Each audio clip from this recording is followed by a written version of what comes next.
Hello, and welcome back to the Embody Podcast. This episode is a rerun episode, which I've hand-selected for you based on what feels right at the moment, while I'm taking a little hiatus to replenish, restore, and cultivate some new ideas for the podcast, which will be coming up shortly. So I hope you enjoy this episode, and it's a good time to remind you that each of the episodes, as well as the experientials, are here for you when you need them. So whichever topic calls to you, it's a great time to tune in and use those tools. And if it doesn't feel like it calls to you, skip it. You can find all the podcasts at CandiceWu.com/podcast, and there's a search database for topics, themes, or tools that you're looking for, as well as all the experientials by me and guests at CandiceWu.com/meditations. Stay tuned for new episodes coming up on the podcast, as well as a whole new format for guest podcasts. Hello and welcome.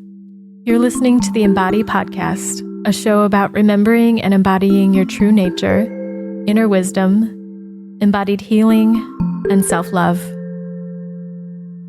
My name is Candice Wu, and I'm a holistic healing facilitator, intuitive coach, and artist sharing my personal journey of vulnerability, offering meditations and guided healing support, and having co-creative conversations with healers and wellness practitioners from all over the world. The podcast is supported by so many of you out there listening, and people who either quietly donate some money or give their feedback and their encouragement. Thank you all so much. And if you'd like to support the podcast in a more specific way, there are two options right now that are very interesting. You can sign up for a periodic personal meditation that I record personally for you based on your intentions and based on my intuition of what you're sharing and what might be needed. And that can be a one-time experience, an MP3 that I send to you, or a gift to somebody, or by subscription where you get that periodically. Or if you're interested in something that has more connection and contact with me, you can join my embodied group healing call. These very small groups offer a compassionate and embodied soul support space for anything you're going through in life. So if you'd like to learn more about that, feel free to go to my website at CandiceWu.com/support. Hello, everyone. This is Candice Wu on the Embody Podcast, and today I am sitting in a little alcove in Kowloon, Hong Kong. It is my birthday today. It's March 21st, the first day of spring. I am 35 years old, and as I was meditating and going inside myself, I just felt that this message came through, and I wanted to record this special podcast to share this really special message with you today. Probably a message that I've been holding for 35 years inside my being. And it is the essential part of what I want to bring to the world, the message that I have to everyone, and most of all to myself, something that I challenge myself to step into all the time. This podcast is about loving your voice, becoming fully self-expressed, which is the deepest form of self-love, is coming into your entire being. So as you can hear around me, there are different birds, there's construction, there are cars moving by, and I hope that you enjoy this background music as I'm here, these background sounds as I'm here in this little park. Oh boy, there's a lot going on. So my message to you today is to really challenge yourself, ask of yourself to step into the deepest form of loving yourself, healing all of the betrayal that you might have internally and bringing your true self to life. As I begin this podcast, I'm actually watching Somebody empty the trash. That's the noise that you're experiencing around me. And it's quite perfect because in a way, it's like emptying what's not really working for us in our life. And that's part of what this podcast is about. I know now that the scariest things to speak about or to do are the ones that I must do. The things that bring me fear or resistance are the things that are actually so true to the core of my being. And I'm constantly challenged by my partner to just express these things, just put them out there. And I've spent a long time of my life keeping all of this in. And my message to you today is this. What you have to say is absolutely essential. You have a specific gift, a specific way of being, a message, and a specific way to share it, to express it, or to show it. So what has been an area that you have felt shame or self-consciousness about? Are there places of your expression that you have felt brought you fear or stopped you in your tracks? Sometimes I've expressed things and I've felt brutally hurt or wounded, and I just tucked them away inside. And it was those very things that were so close to who I was and who I am that was the reason they were wounded, because it meant something. So are there areas that you have felt hurt or wounded or scared to share? Things that you've hidden away or said that this is for you when you've made enough money or when you have the time? Take a look at your journals, your notes, scraps of paper, how you've spent your time, where you feel most alive, but perhaps are not giving much attention to. In my looking at this, I've asked myself, how have I betrayed myself? And this is something you can ask yourself. What do you spend your time doing to ignore your soul's calling, your soul's truth? Where do you spend most of your time, and what drains you? What are the obligations that you fill up in your life so that you can keep on avoiding what it is that is truly your truth? Other ways to look at what your soul calls you to do are to notice your dreams. If you do remember them, what are your dreams about? For a while, I was dreaming about Thailand and just seeing the rice paddies and the river in Chiang Mai. And I had never dreamed about a specific location before other than like my home or someone else's home. But this was a specific country. And I had no idea for some time why I was dreaming about it. And as I explored it, every time I thought about Thailand, it meant freedom. And it doesn't mean that I had to go to Thailand to get my freedom, but eventually it really felt that I was being called to go there. Another experience of dreaming was for maybe 2 years, I've been dreaming about getting rid of all my belongings, even having the fantasy that I'd have a fire and that all my belongings would just disappear and I'd start fresh, I'd start light with very, very little with me, nothing with me really. But when I thought about doing that, my ego's reaction was, no, not my stuff. I don't want to get rid of my stuff. So what are your dreams? And what are your daydreams? Where does your mind go?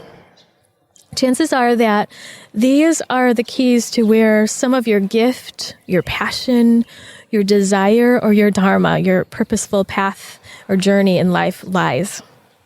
These are all situations and experiences that show you what is a part of your truth, your voice, your essential being. In my opinion, you have to share this. It's the essence of you. And for me, a core piece of my soul feels like it's dying when I don't. When I hide myself or ignore these bits of truth, these desires that I have inside. On the other hand, you obviously have the choice to share your gifts or not, or to even give any attention to them or not. A choice of which parts of you get to live.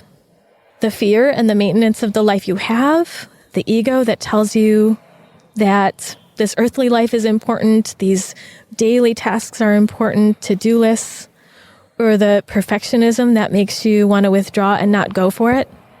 Perhaps it's important to maintain the facade or the image that you've kept up. Maybe that's the choice that you want, but isn't it just important to know what you're doing and to know what you may be ignoring or what you may be hiding? So as I think more about my purpose, it is something that makes me feel like me.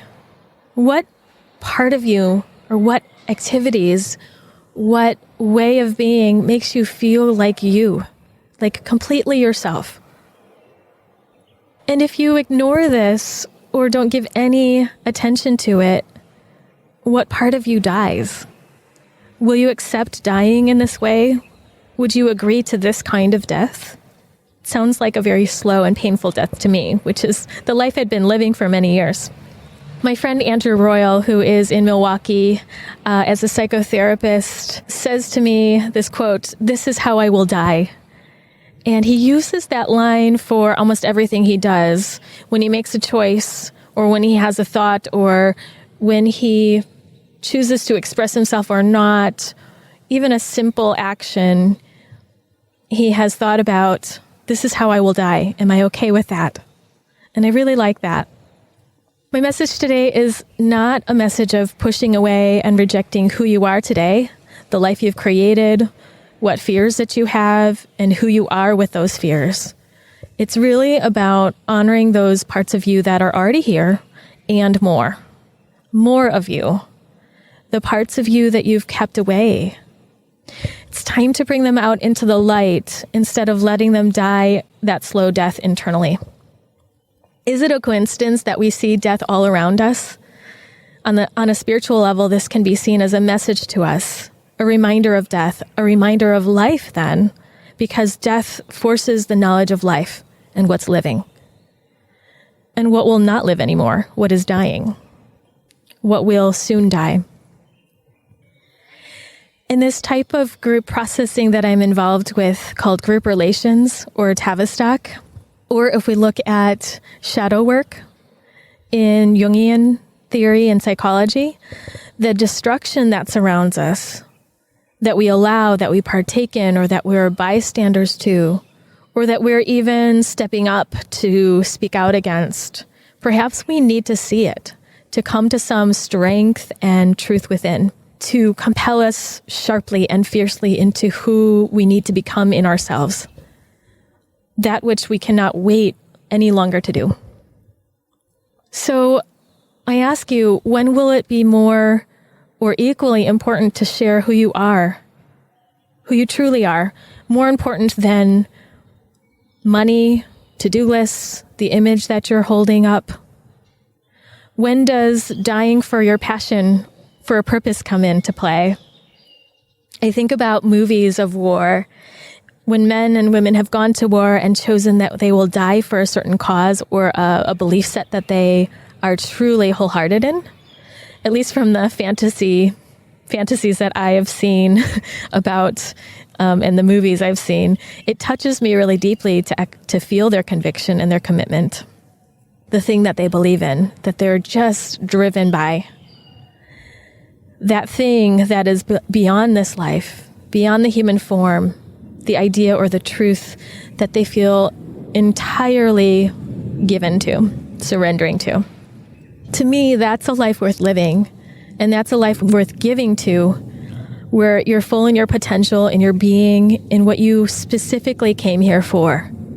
And this is a call to you to be truly yourself, shamelessly, congruently, and wildly, only the way that you know how to do it.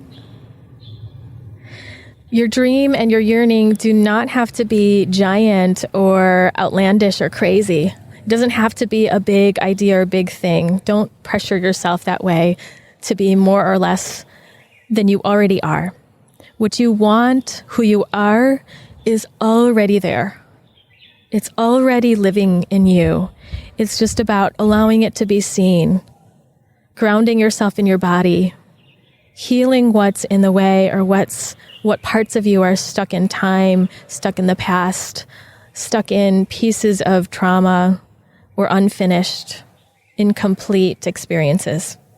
It's about tuning into right now and creating a relationship with yourself, loving yourself deeply so that your body and soul communicates its wisdom to you easily, and you listen. There's a communication back and forth, a loving one, versus one of resistance and pushing away. Your dream can be simply knitting or having a yarn shop. It can be taking photographs in your backyard, gardening, or having chickens, minimizing your space and decluttering. It can be about speaking truthfully from your heart to those that you love, or being a mother or father. It can be so simple. Also, when we embrace the potentiality of ourselves and integrate more of who we are at the truest levels, it is full of ease, not force, not pushing. It's with wholeness and acknowledging all the parts of us, because there's a purity to the desire and purpose. There's a fullness and expansion that's already there with what's completely true and congruent to you and only you. There's no need to force or to pry, to white knuckle it, or to even reject and disown other parts of us that may be fearful or may be very present in our lives now.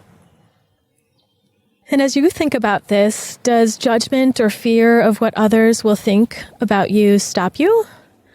If so, you're not the only one. It has definitely stopped me at times, and it's something I still work on with every single step I take. Some things are easier now than before, and I certainly have experienced my fear and my emotions differently than I used to. But with an especially new challenge or taking myself into new territory, there's still self-judgment that I project onto the outside world and worry that others will judge me. So I work on that within myself, and I get support. The truth is, it doesn't matter what people think. It's important to be in your full expression just for you, and that you matter. In the Tantric Philosophy, we exist as consciousness knowing itself. Consciousness wants to live and know itself in all of its possibilities and all of its expressions. That's the essence and meaning of Om. Om, the sound that we chant in yoga classes. Om meaning all possibility, all probability. So whatever is important or alive to you right now, today, is what is here, what's coming through you, and what's essential to the present, what's essential to your life, and perhaps even those around you. Sometimes that includes what's been stuck in time in your soul, what's in the past, but felt now and coming up now. But forget what other people think about what you're doing or expressing to the degree that it's helpful and respectful to yourself, to the degree that it honors you. If you're coming from a place of love and awareness in you, that's all you need to focus on. We need to start valuing our own experience and existence as important and worthy. You are able to witness, value, and validate yourself and bring yourself to life. Right now, you may not know your larger purpose, your life purpose, or your soul's desire on the whole, but it doesn't matter. You can know what's right now. The first step, the opening.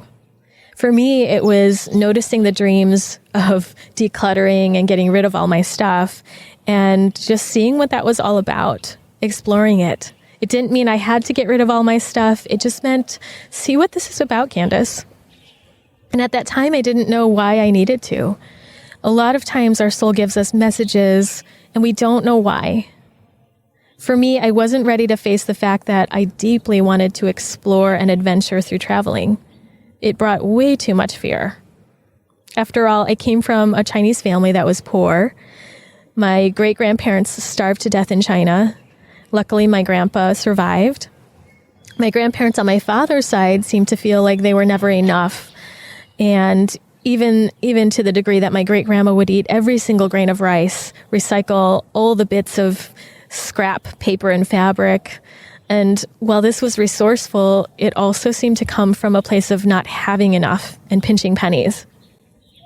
My grandma on the other side of my family, my mother's side, tells me that even learning how to clean dog poop rice that had been pooped on, is a good skill to have.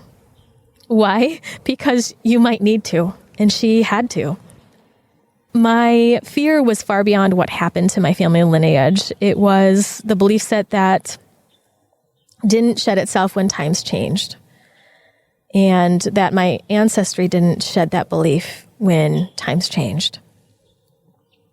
Growing up, my father encouraged me to make money, to have stability and security.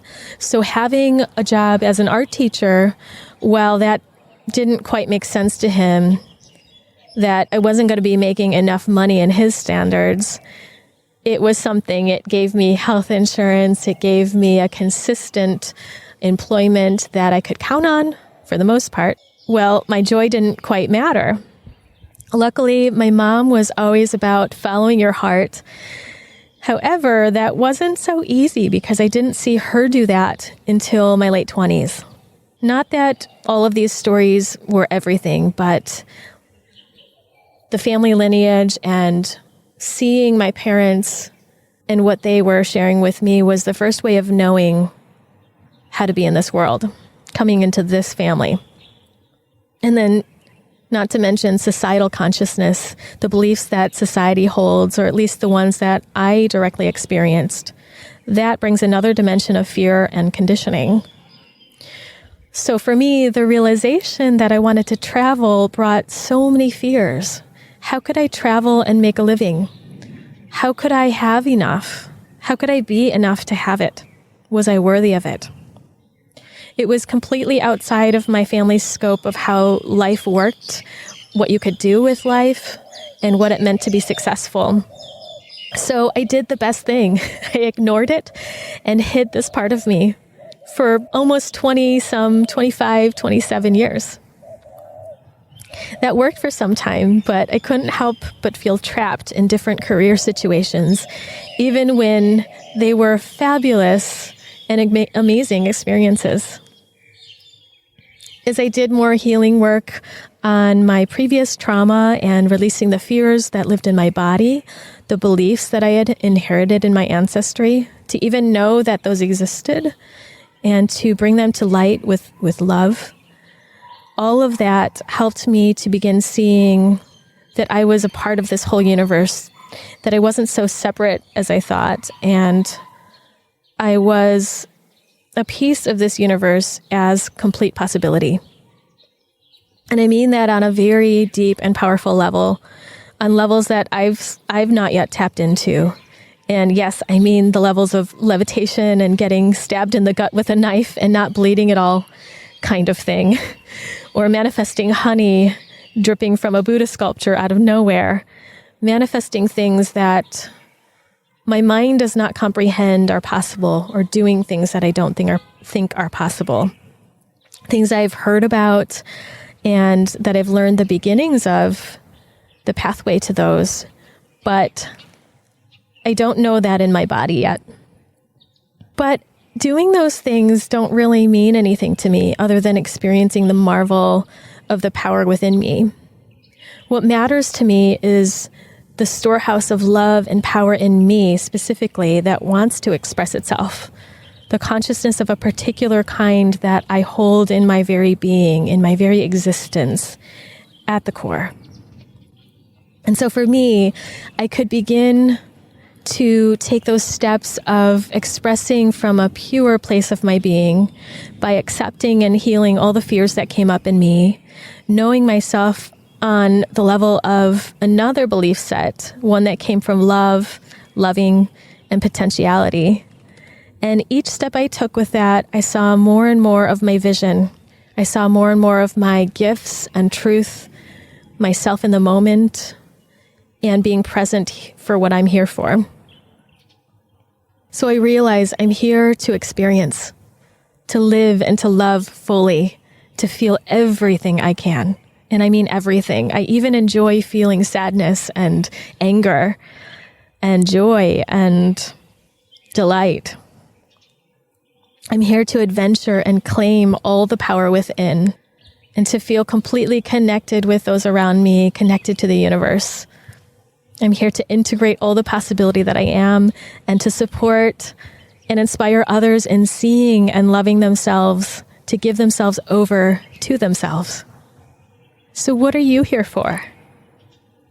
Be direct with yourself, forthcoming. Clear the illusions and cut through the layers of protection. And also honor that they existed there to help you for some time to begin with. Do you need this protection anymore? How much of it do you need right now? Having gentleness and compassion is really good for the path of coming to yourself.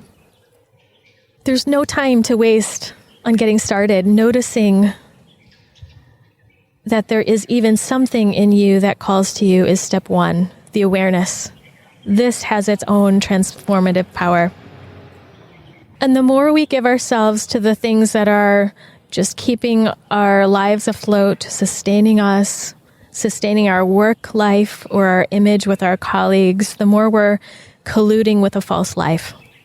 The more we're colluding with betraying ourselves at a very deep level. We are commingling with fear, married to fear, and dishonoring ourselves at the deepest level. If you're already in your dream life, that is truly your present day fullness and desire, good, great. If you're not, great, because you have the most beautiful opportunity here to become yourself. If you feel a spark here with what I'm saying, take it and run with it. Do something to cultivate the deep inner longing that you have. Notice the seed that has been planted. You can pretend to ignore this, but your soul won't. Your body won't. Your body won't lie to you. This is one major reason why we get sick. This is dis-ease. When you put aside a part of yourself that feeds you, that is your soul, and you let it rot, you let it decay and die, that's when we get sick. If we ignore the part of us that makes us wildly ourselves. So if this inspires you, I am so excited for you. Feel free to reach out to me if you have any questions or want support on this journey. And let me take a moment to share with you the Ally with Death visualization experience. This is something I designed with the inspiration of the shaman's death and Anna Forrest's death meditation. It's a ritual to get you fearlessly and deeply to your aching desires. So if you want to explore the yearnings behind your existence, the voice that you truly are, what you truly yearn for, I have this experience for you. It's a guided online process that brings you to break and dismantle the armor of the life you created and to shift you into seeing what the truth actually is for you. It leads you through a simulation of your death in 10 hours, exploring what you regret, what you ache for, and what you need to do to live. What's worthy of your life, what's worthy of living, what needs to end and die, and what you would feel alive in. It inspires and guides you to embody the shifts that need to happen for you to live, to actually live. It will soon come with an audio that guides you through the entire process, and you can even share with me in a brief consultation session what comes up and explore your next steps. So this work is my soul's true calling, to be on the journey with you and exploring you being you. That's why the name of my practice is called Embody Your Nature. I offer individual session packages and group intensives, and there's one coming up in May 2018 that uses ancestral healing as a platform for your specific intentions of being yourself, loving yourself, or stepping into something. If this especially resonates with you, you might be someone who would be perfect for the Soul Body Retreat. This retreat is for women. It's in October 2018 in Zion National Park. For the men, I have other referrals for you. But this retreat is about syncing soul and body to realize yourself, to feel like yourself, heal, and create wildly from your heart, from your soul, from love. So today I will leave you with a quote that a friend of mine has on her wall in her home. This friend is Rachel Hutner. She is actually somebody that I've interviewed in a podcast previously. She has on her wall the quote, "Be faithful to that which exists nowhere but within yourself." And this quote is by Andre Gide. Be faithful to that which exists nowhere but within yourself. Such a good reminder for all of us. Before you leave, I'd like to invite you to subscribe to the weekly Embody Podcast at CandiceWu.com/podcast, or learn more about me and get free healing resources on embodiment, meditations, and self-love by going to CandiceWu.com/embody. And if you liked this, felt inspired, or enjoyed previous episodes of the Embody Podcast, I could really use your support and help. I'd like to share these podcasts with a wider audience and also improve upon them. So I'd greatly appreciate your words of feedback in a review on iTunes or Stitcher. You can go to CandiceWu.com/podcast/review to get all the instructions on how to leave a review. I'd really appreciate that. And see you next time. With deep love and gratitude, thank you for joining me today.